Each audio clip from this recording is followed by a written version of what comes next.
Hello to all my viewers. This is Dr. Dhaval Maheta, and today we will discuss auto formatting feature which is available in Excel.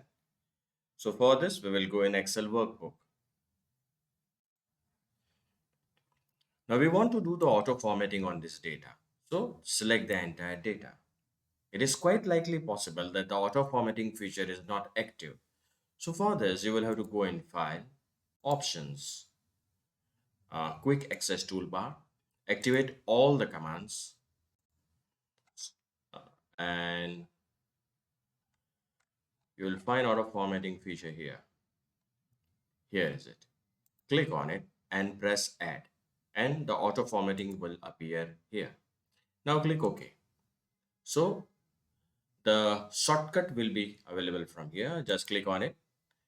Now see, you can select any template from here. Click OK. Again, go here and scroll. These are all the options. Click here, click OK. Again, click from here, options, what we want to select from this template.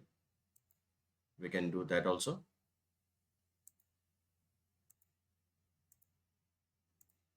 So this was all about auto formatting feature available in MS Excel. For more videos on MS Excel, please subscribe my channel so that you can refer all the videos in my playlist. Please don't forget to like and share my videos. You can also follow me on LinkedIn, Twitter, and Instagram, link given in the description box.